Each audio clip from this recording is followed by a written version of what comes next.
Olá pessoal, boa tarde, tudo bem com vocês? Bom, estudaremos hoje as partes de uma flor. Bom, nós sabemos que existem flores muito diferentes quanto à sua cor, à sua forma, o seu tamanho e ao seu cheiro.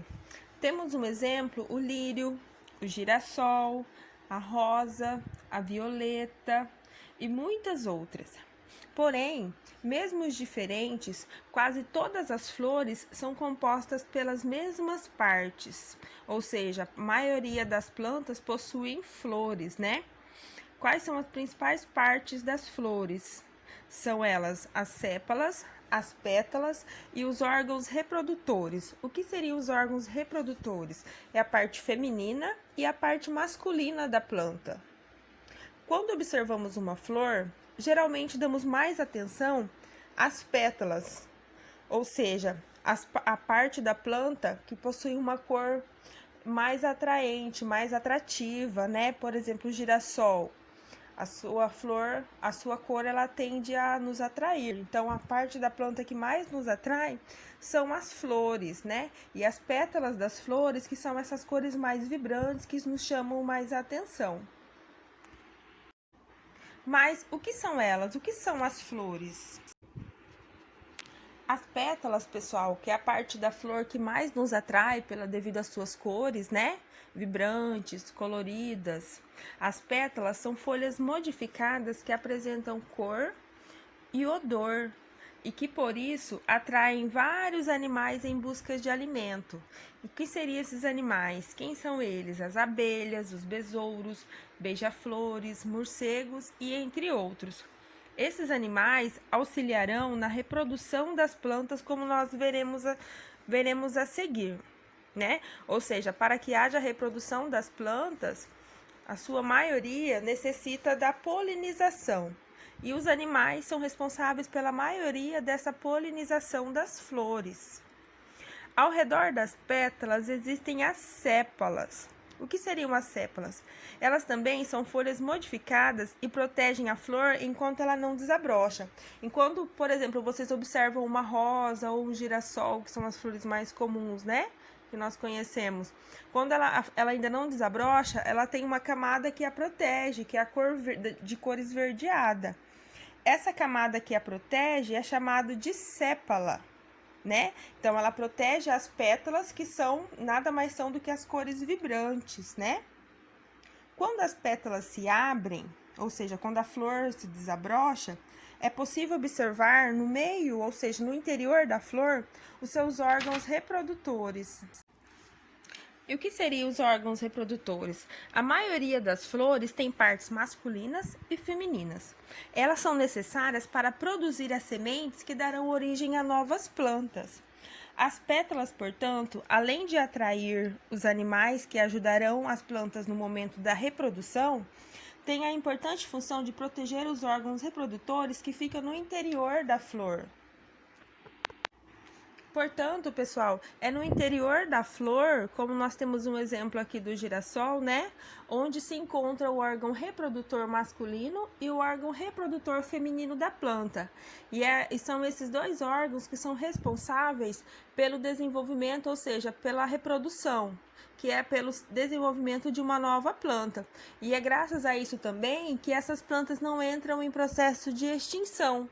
Ou seja, elas não desaparecem. Então, as plantas, elas possuem esse processo de reprodução, que é uma maneira, um método eficaz de fazer com que a planta não seja extinta, né? A parte masculina da flor é facilmente identificada, já que contém os grãos de pólen, que é como se fosse um pozinho bem sensível, se nós o tocarmos, que são minúsculas estruturas que participam da formação das sementes. A parte feminina da flor contém o ovário. E dentro do ovário, pessoal, pode haver um ou mais óvulos, ou seja, que juntamente com os grãos de pólen formarão as sementes. Por isso as plantinhas elas dão origem a várias sementes. Por quê? Porque são vários grãozinhos de pólen. E depois da fecundação, eles vão dar origem a novas plantinhas, né? Vocês podem observar, pessoal, na página 299, um exemplo bem claro do ovário e dos óvulos, né? E assim como também a parte feminina e a parte masculina da planta. É a parte masculina da planta que possui as bolsas com grãos de pólen. E esses grãos de pólen é o que vão dar origem a uma nova plantinha depois do processo de reprodução da planta. Agora, pessoal, temos uma atividade para vocês praticarem um pouquinho. Na página 300, observe a imagem ampliada de uma flor de lírio e identifique as estruturas masculinas e femininas. Se vocês analisarem a página anterior, a página 299, está bem detalhado qual é a parte feminina e qual é a parte masculina, né? Número 1 está associado à parte feminina ou masculina. E a número 2, vocês vão citar também se é a parte masculina ou feminina, tá bom? Uma questão bem interessante, pessoal. Você sabia que existem flores nos oceanos? Essas plantas são chamadas de gramas marinhas e recebem o nome por serem bem parecidas com a grama que vemos em jardins, praças e quintais de nossas casas. Porém, elas são aquáticas, né? Essa é a diferença. Elas ficam com as raízes na areia, debaixo da água, e muitas vezes nem percebemos que elas existem. As flores marinhas são pequenas e verdes ou brancas, como o restante da planta, e por isso não chamam tanto a atenção, né?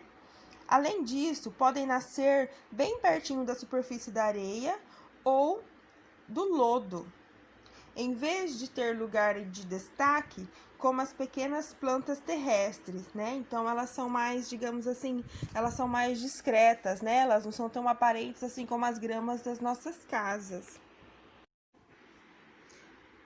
Os grãos de pólen, pessoal, podem provocar reações alérgicas em algumas pessoas.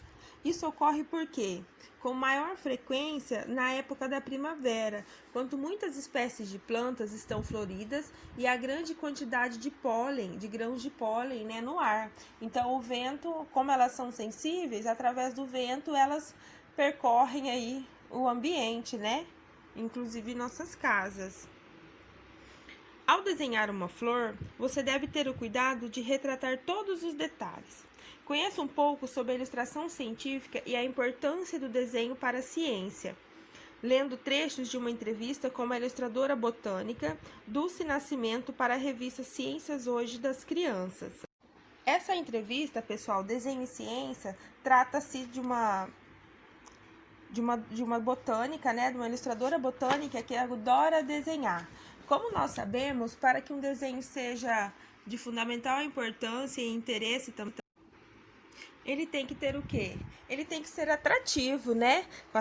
Contendo todas as características que uma planta real contenha.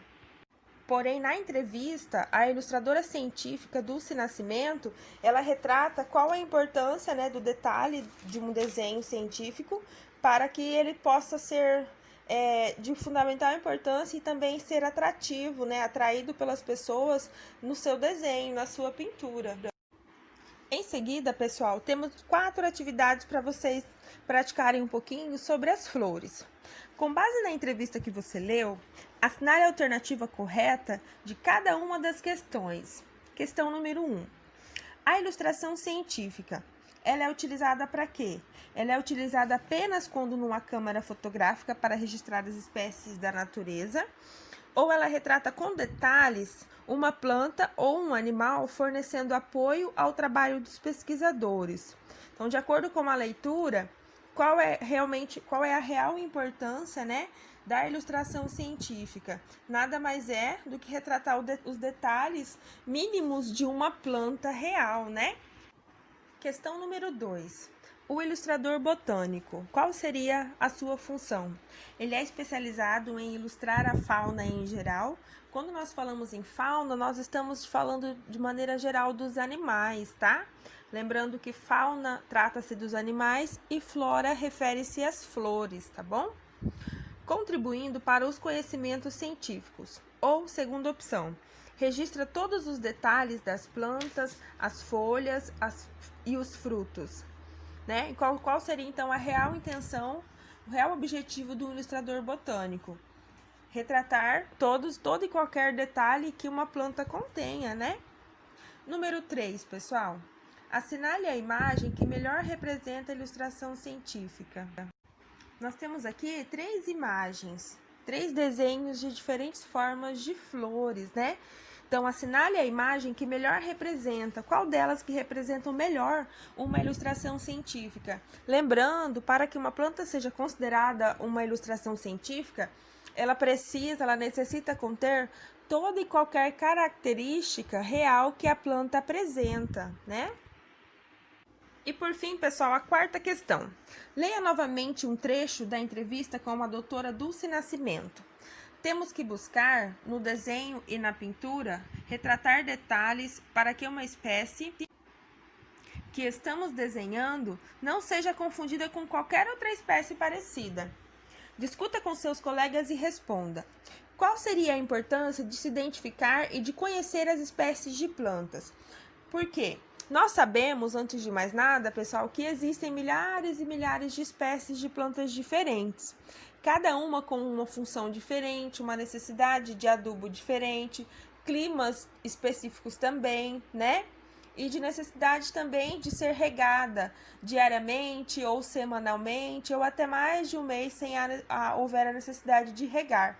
Então, cada planta possui uma característica e uma necessidade diferente também.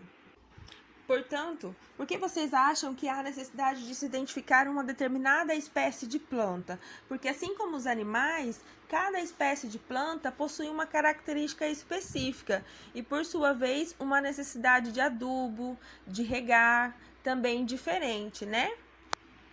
Bom, pessoal, espero que vocês tenham gostado da aula, tenham aprendido um pouquinho mais sobre as flores, a sua importância, processo de reprodução das plantas, as partes que compõem as flores, né? Boa aula, pessoal. Qualquer dúvida, estou à disposição.